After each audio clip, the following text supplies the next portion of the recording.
Marcus Chen wiped the grease from his hands as he stared at the massive alien structure before him. The Zephyrian mining station had been abandoned for 3 centuries, according to the job posting.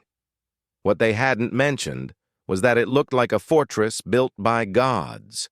The curved walls rose impossibly high, made from some black metal that seemed to drink in the light from his portable work lamps. Strange symbols covered every surface, glowing faintly with a blue energy that made his skin tingle. As the only human mechanic willing to take jobs in the Outer Rim territories, Marcus had seen plenty of weird alien tech. But this place felt different. It felt alive. Just another day fixing broken alien junk, he muttered to himself, shouldering his tool bag. The pay was too good to pass up, enough to buy his own ship and stop working for the cheap Galactic Salvage Corporation. All he had to do was restart the mining equipment and get the automated systems running again. The main entrance had been sealed with some kind of energy barrier, but Marcus found a maintenance hatch on the lower level.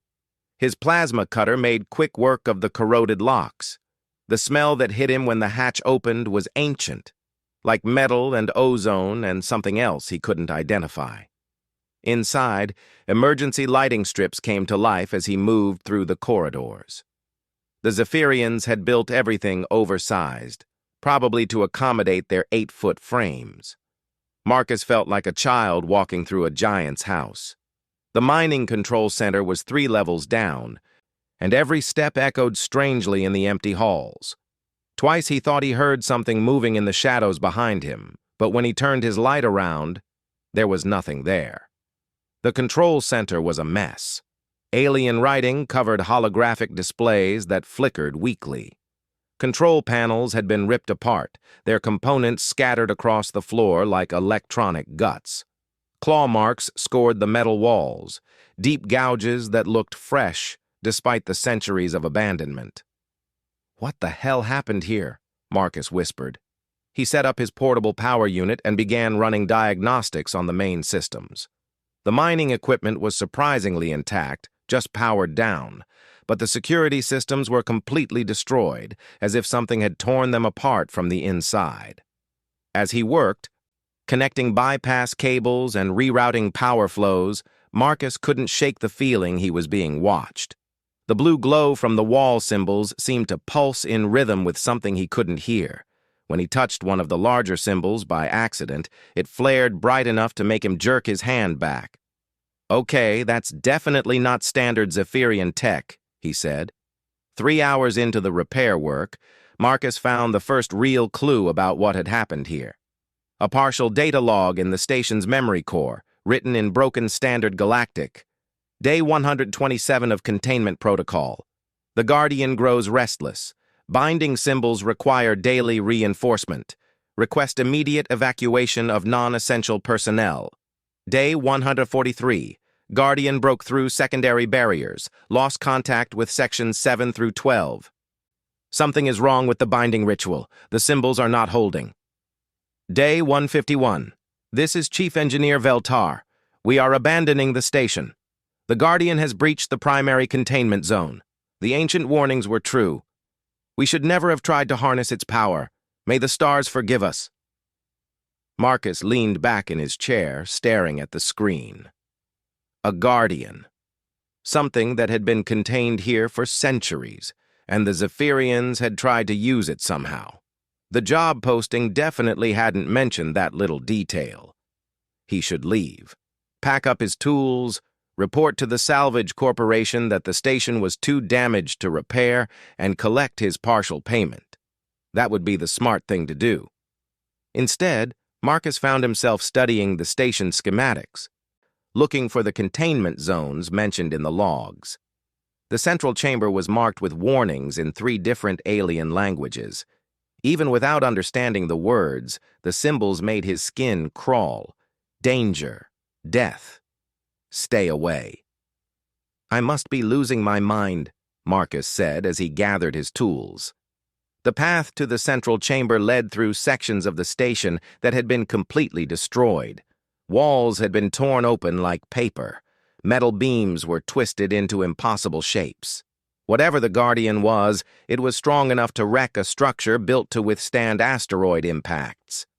The central chamber's door was massive, easily 20 feet tall and covered in those same blue symbols. But it hung open, bent outward as if something had punched through it from the inside. The edges were still warm to the touch. Marcus stepped through the doorway and immediately wished he hadn't. The chamber was enormous, bigger than a starship hangar. The walls curved upward into darkness that his lights couldn't penetrate, and in the center, surrounded by a complex pattern of broken symbols carved into the floor, was something that made his breath catch in his throat. It looked like a wolf, if wolves could be the size of shuttlecraft. Its fur was silver-white, almost glowing in the dim light. Massive paws ended in claws that could probably slice through starship armor. But it wasn't moving.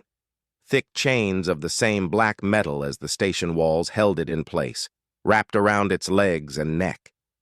The chains glowed with the same blue energy as the symbols, but dimmer now, flickering like dying stars. The Guardian's eyes were open, watching him. They were the color of liquid starlight, ancient and intelligent and filled with a pain that made Marcus's chest ache. "Hello there," he said softly, the way he might talk to a scared animal.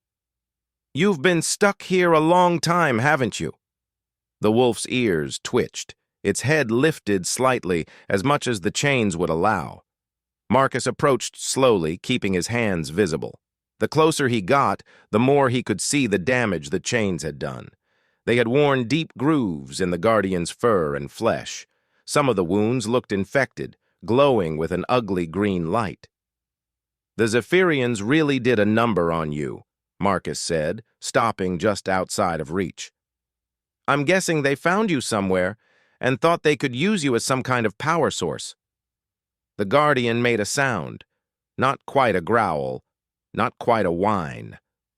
Its eyes never left Marcus's face. Marcus studied the chains. They were definitely Zephyrian work, but modified with something else. The energy running through them felt wrong, like it was fighting against the metal itself. The locking mechanism was a complex puzzle of interlocking symbols, designed to keep the chains tight even if the power failed. "I could probably get these off you," Marcus said, more to himself than to the Guardian. "The locks are mechanical, just powered by some kind of energy matrix. Cut the power, the symbols reset, and—" He trailed off, realizing what he was considering. This thing had torn apart a mining station built to last for millennia. The Zephyrians, who were known throughout the galaxy for their advanced engineering, had been so afraid of it they'd abandoned an entire facility rather than face it. And here he was, thinking about setting it free. The Guardian made that sound again, softer this time. When Marcus looked into its eyes, he didn't see the mindless rage he'd expected. He saw intelligence, dignity, and a desperate hope that made his decision for him. "Humans are supposed to be the crazy ones in the galaxy," Marcus said, pulling out his tools. "Guess I'm about to prove them right." The energy matrix powering the chains was surprisingly sophisticated. It drew power from the station's geothermal taps and fed it through a network of crystalline capacitors. But like most alien tech, it wasn't designed with human problem-solving in mind. Marcus didn't try to understand the symbols or decode the locking mechanism. Instead, he traced the power flow back to its source and started disconnecting things. The Zephyrians had built the system to be tamper-proof. They'd included backup power sources, redundant pathways, and automatic reset protocols. What they hadn't counted on was someone with a human engineer's approach to problem-solving. When something won't work the way it's supposed to, hit it with a bigger hammer. Marcus bypassed the safety systems, overloaded the capacitors, and rerouted the power flow through his portable fusion cell. The energy matrix fought him every step of the way, but human stubbornness was a force of nature all its own. 2 hours later, sparks were flying from overloaded circuits throughout the chamber. The blue glow from the symbols was stuttering like a dying fluorescent light, and the chains around the Guardian were starting to loosen. "Almost got it," Marcus said, sweat dripping onto his tools as he worked. Just need to overload one more power coupling and... The entire energy matrix exploded in a shower of blue sparks. The chamber plunged into darkness except for Marcus's work lights. And in that darkness, he heard the sound of massive chains hitting the floor. When he turned his light toward the center of the chamber, the Guardian was standing free. It was even bigger than Marcus had thought, easily 12 feet tall at the shoulder. In the dim light, its silver fur seemed to shimmer with its own inner glow. For a long moment, they stared at each other across the chamber. Marcus tried to calculate how fast he could reach the exit. Not fast enough, probably. Then the Guardian did something he never expected. It lowered its massive head and stepped toward him, moving with careful, deliberate grace. When it reached him, it gently touched its nose to his shoulder like a house cat greeting a trusted human. "Well," Marcus said, his voice shaky with relief and adrenaline. "That's not what I was expecting." The Guardian pulled back and looked at him with those starlight eyes. When it spoke, its voice resonated through the chamber like distant thunder, but somehow Marcus understood every word. "Human," the Guardian said, "in 3,000 years of imprisonment, you are the first to show me kindness without seeking power in return. Your species intrigues me." Marcus sat down hard on a piece of debris, his legs suddenly weak. "You can talk." "I am Fenris, guardian of the void paths, keeper of the ancient ways, and you, small human, have done something that will echo through the stars for generations to come." "I just fixed some broken chains," Marcus said weakly. Fenris made a sound that might have been laughter. "You freed a force that lesser species have spent millennia trying to control. The Zephyrians captured me because they sought to harness the power of the void paths for their mining operations. They trapped me here, drained my energy, and used me as a living battery for their machines." The Guardian's eyes glowed brighter, and suddenly Marcus could see the chamber clearly without his work lights. The walls were covered in intricate murals depicting space battles, alien civilizations, and creatures of impossible beauty and terror. "But you," Fenris continued, "you freed me simply because it was the right thing to do. That is why humans will surprise the galaxy, Marcus Chen. You act on principle even when it costs you everything." "How do you know my name?" "I know many things, including the fact that the Galactic Council has been watching your species with growing concern. They see humans as unpredictable, dangerous, too willing to take risks. They do not understand that your greatest strength is also what they fear most, your capacity for compassion toward strangers." Marcus stood up, dusting off his coveralls.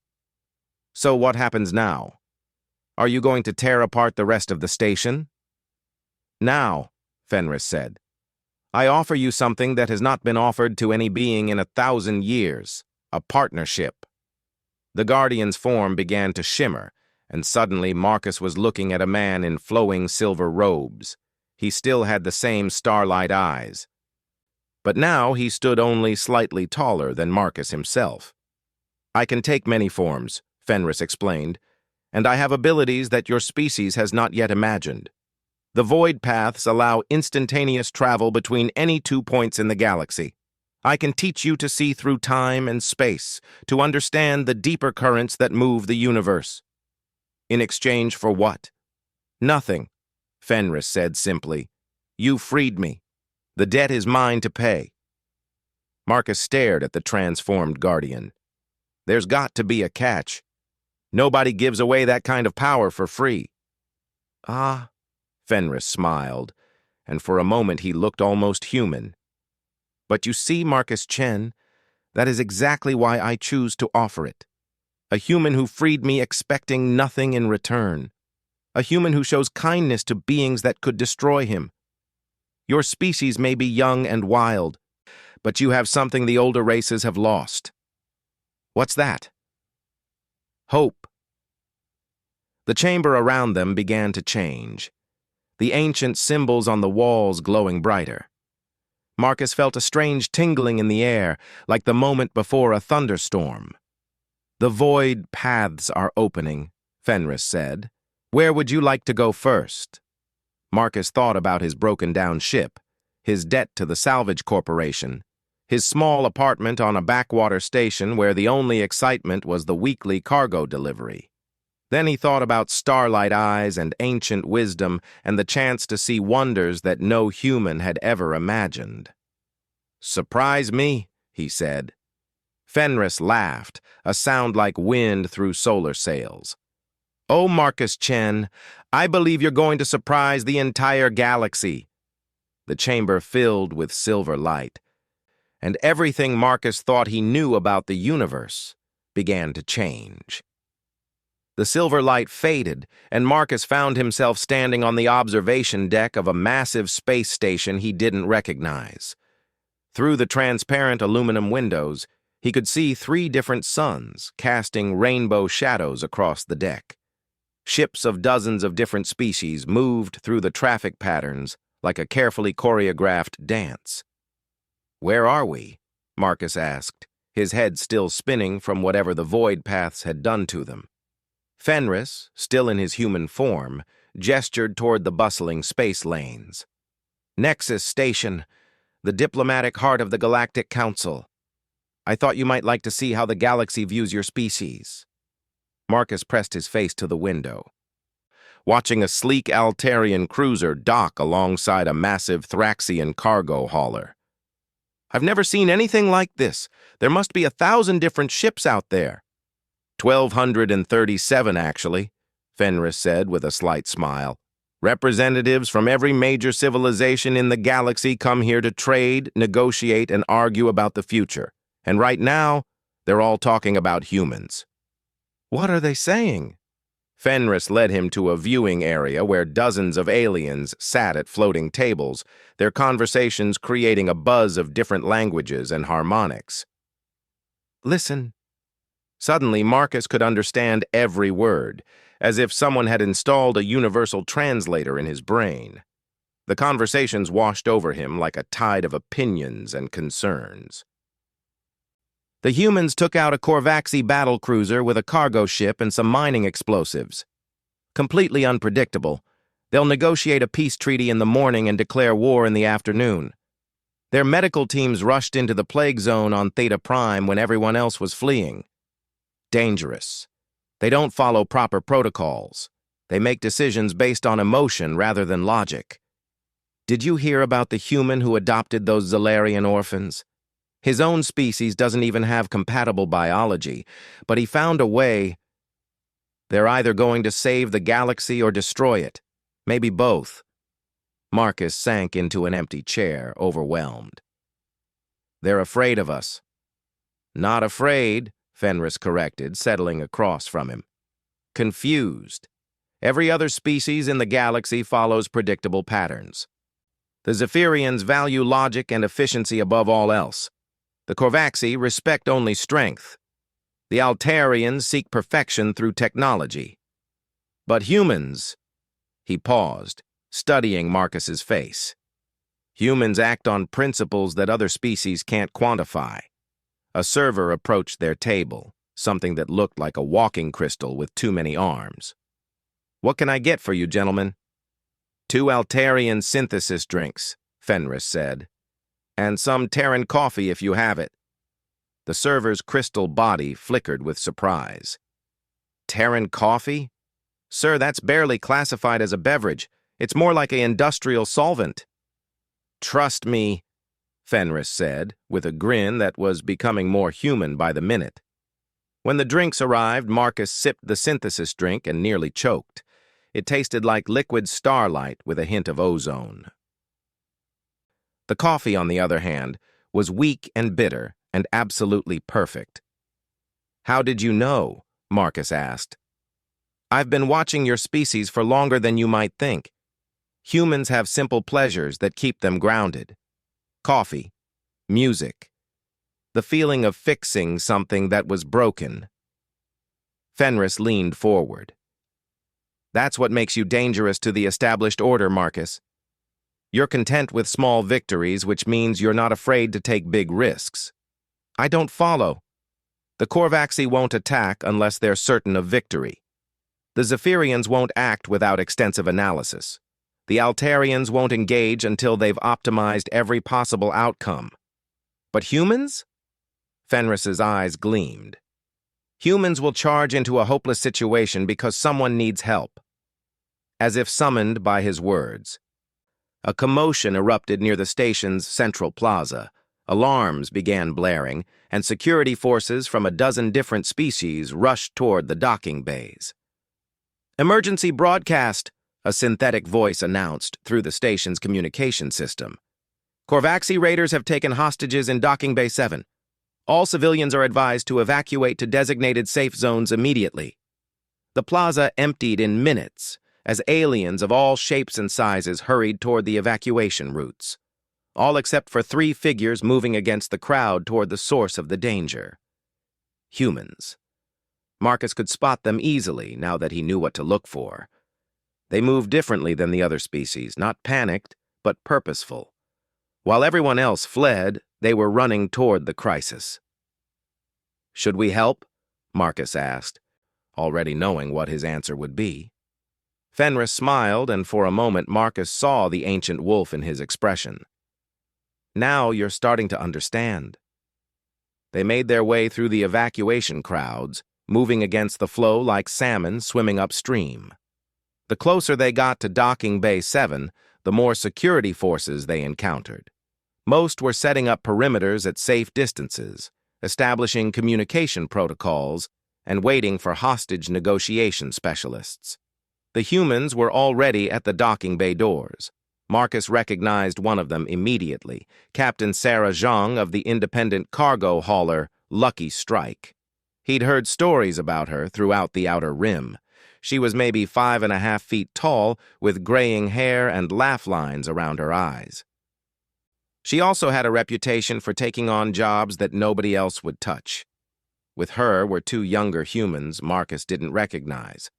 A man with the kind of muscle that came from heavy gravity worlds, and a woman whose fingers danced over a portable hacking rig with practiced ease. "Zhang," Marcus called out as they approached. She turned, and her face lit up with recognition. "Marcus Chen! What the hell are you doing here? Last I heard, you were fixing broken miners in the Outer Rim." "Long story. What's the situation?" 6 Korvaxi raiders, armed with plasma rifles, holding about 30 civilians in Bay 7, the woman with the hacking rig said, without looking up from her work. "Station security is setting up a perimeter, but they're following standard protocols. That means negotiations, tactical assessment, and a response plan that'll take about 4 hours to implement." "The hostages don't have 4 hours," the big man added grimly. "Korvaxi raiders aren't known for their patience." Fenris stepped forward, and Marcus saw several of the security officers nearby suddenly look uncomfortable, as if they'd sensed a predator in their midst. "What do you need?" Fenris asked simply. Zhang studied him with sharp eyes. "And you are?" "A friend," Marcus said quickly, "with some unusual talents." "Talents like what?" Fenris gestured toward the sealed docking bay doors. For a moment, nothing happened. Then the massive metal barriers simply dissolved. Not melted or blown apart, but dissolved like sugar in water, leaving a perfectly clear path into the bay. "Okay," Zhang said after a moment. "That's definitely unusual." Through the opening, Marcus could see the docking bay clearly. The 6 Korvaxi raiders were exactly where the intelligence reports had placed them, their insectoid forms covered in chitinous armor. They held their weapons with the casual confidence of beings who had never met an opponent they couldn't outfight. The hostages were huddled in the center of the bay, a mix of species including several children. The Korvaxi weren't bothering to guard them closely. In their arrogance, they assumed that no one would be foolish enough to attempt a rescue. They had clearly never dealt with humans before. "Emma, can you disable their weapons from here?" Zhang asked the woman with the hacking rig. "Not without triggering their dead man switches." but I can overload the bay's artificial gravity for about 30 seconds. That should level the playing field. Jake, you ready for some heavy lifting? The big man cracked his knuckles. Always am. Zhang looked at Marcus and Fenris. We could use all the help we can get, but I'm not asking you to risk your lives for people you don't know. Marcus thought about the conversations he'd overheard in the plaza, about how other species saw humans as unpredictable and dangerous. Then he thought about 30 civilians who needed help. What's the plan? He asked. Zhang's grin was fierce and joyful. The plan is we go in there and remind the galaxy why humans are crazy enough to survive in this universe. Emma's fingers flew across her interface. Gravity overload in 3, 2, 1. The artificial gravity in the docking bay fluctuated wildly, sending Korvaxi raiders floating toward the ceiling before slamming them back to the deck. In the chaos, Jake charged forward with a roar that would have made a Thraxian warrior proud. Marcus followed, his mechanic's toolkit in one hand and Fenris beside him. What happened next would be talked about in Nexus Station's bars for decades. The Korvaxi raiders were skilled fighters, but they were used to enemies who followed predictable tactics. They weren't prepared for Jake, who caught one of them in mid-air and used him as a club to knock down 2 more. They weren't ready for Emma, who had somehow hacked their armor's environmental systems and filled their helmets with their own acidic breath. And they definitely weren't expecting Marcus to jury-rig a portable EMP grenade from spare ship parts while dodging plasma fire. But it was Fenris who ended the fight. As the lead Korvaxi raider aimed his weapon at a group of children, Fenris simply stepped between them. The plasma bolt hit him square in the chest and stopped. For a moment, it hung in the air like a small star, then slowly dissolved into harmless light. The raider stared in shock. "What are you?" "I'm what happens," Fenris said calmly, "when someone threatens those under human protection." His form shimmered, and suddenly the ancient wolf stood in the docking bay. Not the chained and wounded creature from the mining station, but a being of starlight and silver fire, whose mere presence made the air itself bow in respect. The remaining Korvaxi raiders dropped their weapons and surrendered immediately. 20 minutes later, as station security finally arrived to process the prisoners, Captain Zhang found Marcus sitting in the corner of the bay, checking his toolkit for damage. "That was either the stupidest thing I've ever done," she said, "or the smartest." "Probably both," Marcus replied. "Seems to be a human specialty." Zhang laughed. "Speaking of which, where did your friend go? 1 minute he was there, next minute?" She gestured at the empty space where Fenris had been standing. "He'll be back," Marcus said, and somehow he was certain it was true. "He's learning something about humans, and we're learning something about the galaxy." "What kind of something?" Marcus stood up, shouldering his tool bag. That maybe being unpredictable isn't such a bad thing after all.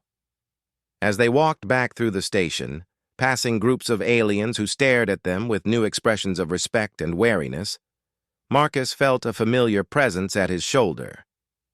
"You did well," Fenris's voice said, though he remained invisible to everyone else.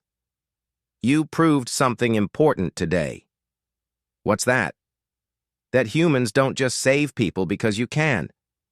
You save people because you must. It's written into your very nature, as fundamental as breathing or dreaming." Marcus thought about the civilians in the docking bay, about the choice to run toward danger instead of away from it, about the way Captain Zhang had smiled when she said humans were crazy enough to survive.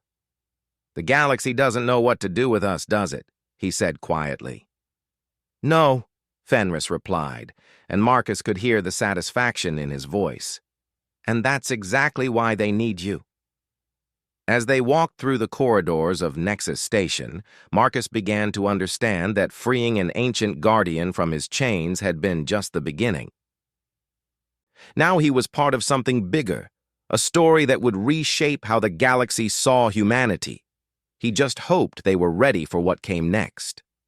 Behind them, in the docking bay, The Korvaxi raiders sat in detention cells, still trying to understand how 6 humans had defeated them so completely. The answer was simple, though they would never grasp it. Humans didn't fight to win, they fought to protect, and that made all the difference in the universe. 3 months after the incident at Nexus Station, Marcus found himself in the most unlikely place in the galaxy, the emergency session chambers of the Galactic Council. Representatives from 63 different species sat in floating galleries arranged in a vast sphere around the central speaking platform. The air hummed with translation devices working overtime to convert hundreds of different languages into something resembling coherent debate.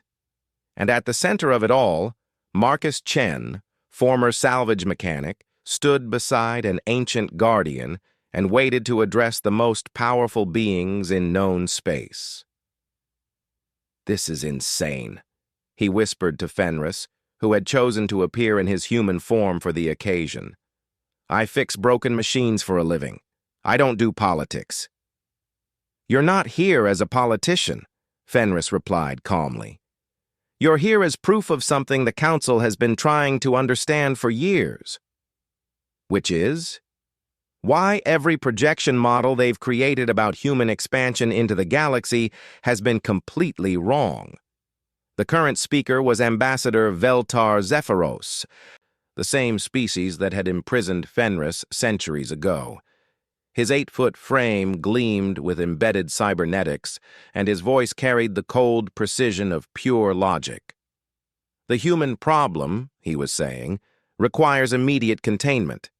In the 3 years since their admission to the Council, they have disrupted 17 established trade agreements, intervened in 43 conflicts without authorization, and consistently refused to follow proper diplomatic protocols."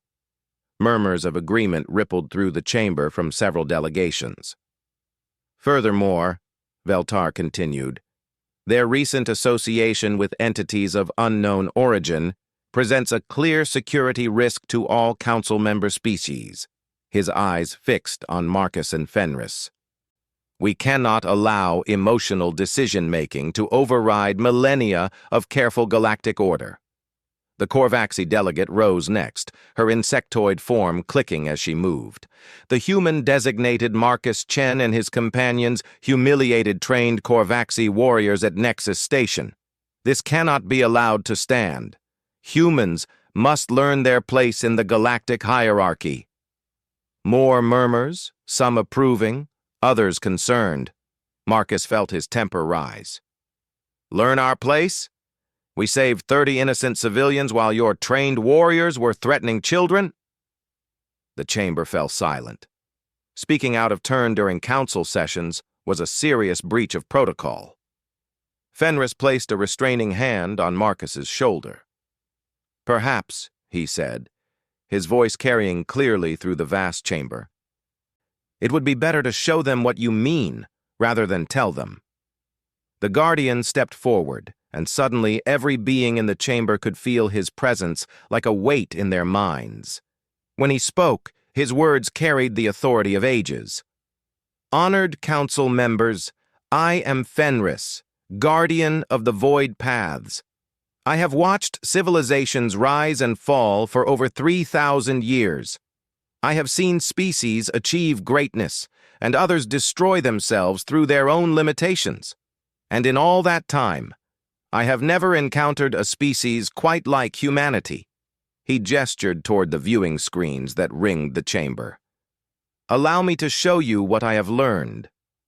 The screens flickered to life, displaying images from across the galaxy.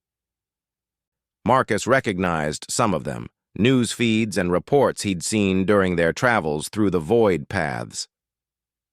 "The colony ship, New Horizon," Fenris narrated as the first image appeared.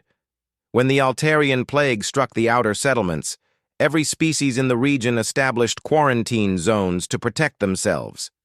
Except humanity. They sent medical teams into the infected areas and worked around the clock until they found a cure.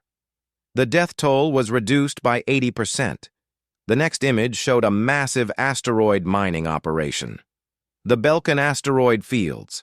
When a cascade failure threatened to destroy the entire mining complex, all non-human personnel evacuated according to safety protocols. The human crew stayed behind and manually stabilized 17 fusion reactors, saving not only the facility but the lives of everyone in the system. More images followed, humans rushing toward danger while others fled. Humans taking impossible risks to help strangers. Humans finding solutions that nobody else had considered because nobody else had been willing to try. "The pattern is clear," Fenris said as the final image faded. "When faced with a crisis, most species calculate the odds, assess the risks, and choose the option that best serves their own interests. Humans, however, ask a different question entirely." He turned to face the assembled delegates. They ask, "Who needs help?" Ambassador Veltar's cybernetic implants whirred as he processed the information. Emotion-based decision-making is inefficient and unpredictable. It leads to suboptimal outcomes and unnecessary risks. Does it? Marcus found himself speaking before he could stop himself. This time, Fenris didn't restrain him. Marcus walked to the center of the speaking platform, acutely aware that he was probably committing several diplomatic crimes by addressing the council directly. "You want to know why human behavior doesn't fit your models? It's because your models are based on self-interest.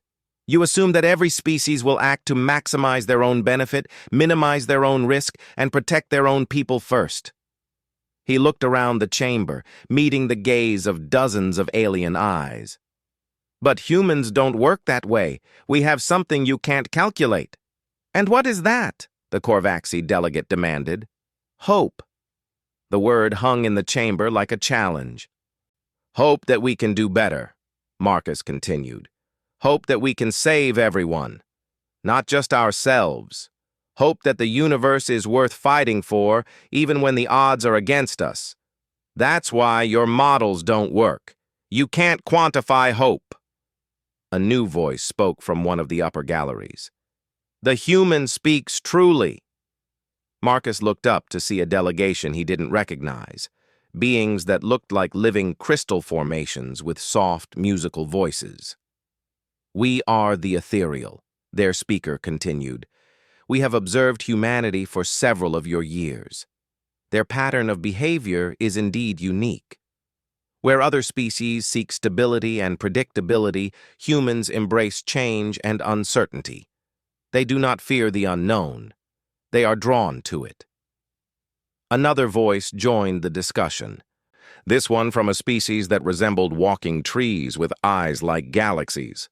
"The Verdani concur. Humans do not merely adapt to their environment. They improve it. They see problems not as obstacles to avoid, but as challenges to overcome." Marcus felt something shift in the chamber's atmosphere. The fear and suspicion were still there, but now they were balanced by something else: curiosity. Ambassador Veltar raised one of his forearms for attention. "Even accepting these observations, the question remains: what place do humans have in the galactic order? Their unpredictability makes them dangerous allies and formidable enemies." "That," said Fenris, "depends entirely on how you choose to relate to them." He moved to stand beside Marcus, and suddenly both of them were surrounded by a soft, silver glow. 3 months ago, Marcus Chen freed me from chains that had held me for centuries. He expected nothing in return. He simply saw a being in pain and chose to help. The glow intensified, and Marcus could feel the power of the void paths flowing through the chamber like a river of starlight. "In return, I have chosen to share abilities that I have never offered to any species in recorded history. The power to travel instantly between any 2 points in the galaxy. The knowledge of forces that move between the stars. Secrets that could reshape the understanding of reality itself." Gasps and whispers echoed through the chamber as the implications sank in. "I offer this partnership not because humans are the strongest species or the smartest or the most advanced," Fenris continued. "I offer it because they are the kindest. And in a galaxy that has grown cold with calculation and caution, kindness is the most powerful force of all. The Zephyrian ambassador's cybernetic implants flickered rapidly. You're suggesting that emotion-based decision-making is actually superior to logic-based systems? I'm suggesting, Marcus said, finding his voice again, that they work best together. Logic without compassion becomes cruelty. Compassion without logic becomes chaos. But when you combine them... He smiled, thinking of Captain Zhang and her crew, of all the humans he'd met who somehow found ways to be both practical and caring. When you combine them, you get people who will risk everything to save strangers and who are smart enough to figure out how to do it. The debate that followed lasted for hours. Species after species rose to speak, some in favor of closer cooperation with humanity, others advocating for containment and control. Through it all, Marcus stood at the center of the chamber, a simple mechanic who had become the unwitting ambassador for his entire species. Finally, the council called for a recess. As the delegates filed out to consult with their governments and advisors, Marcus found himself alone with Fenris on the speaking platform. "How do you think we did?" he asked. Fenris smiled, and for a moment his ancient eyes held a warmth that seemed almost human. "You told them the truth. Whether they choose to accept it is up to them. And if they don't, then humanity will continue to be humanity, regardless of what the council decides. You'll keep rushing toward danger to help strangers. You'll keep finding solutions that nobody else thought possible. You'll keep proving that hope is stronger than fear." Fenris paused. "And eventually, the galaxy will have no choice but to follow your example." When the council reconvened, the vote was closer than Marcus had expected. 41 species voted to establish formal partnership protocols with humanity. 22 voted for containment measures, but the most important voice was the one that spoke last. "The Ethereal Collective has decided," their crystal form representative announced, "to request formal cultural exchange agreements with the human territories. We wish to learn more about this concept of hope and how it might be integrated into our own decision-making processes." Within an hour, 6 more species had requested similar agreements. Marcus and Fenris left the council chambers to find Captain Zhang waiting for them in the visitors' lounge. She was grinning from ear to ear and holding a data pad filled with cargo contracts. "You've been busy," she said without preamble. "Half the galaxy wants to hire human crews now. The other half wants to study us. Either way, business is about to get very interesting." "Any regrets?" Marcus asked. Zhang laughed. "About which part? Charging into a hostage situation without backup? Trusting a mysterious ancient guardian? Or accidentally starting a galactic cultural revolution?" "All of it." She considered the question seriously for a moment. "Nope. Humans gotta be human, right? Besides," she added with a wink, "someone's got to keep this galaxy on its toes." As they walked through the corridors of the council station, Marcus reflected on how much his life had changed since that day in the abandoned mining facility. He'd started out as a simple mechanic, trying to earn enough credits to buy his own ship. Now he was part of a partnership that could reshape galactic civilization. "So what's next?" he asked Fenris. The Guardian's form shimmered, and for just a moment Marcus saw him as he truly was, a being of starlight and ancient wisdom, power beyond imagination constrained only by his own moral code.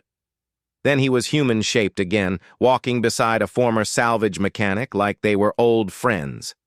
"Now," Fenris said, "we do what humans do best. We find someone who needs help, and we figure out how to provide it.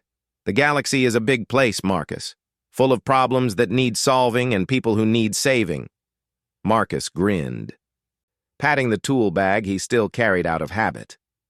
"Sounds like job security to me." Behind them, through the viewing ports of the council station, the stars wheeled in their ancient patterns.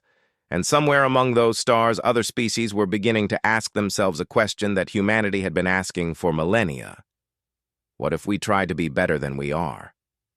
It was, Marcus thought, a pretty good question to build a future on.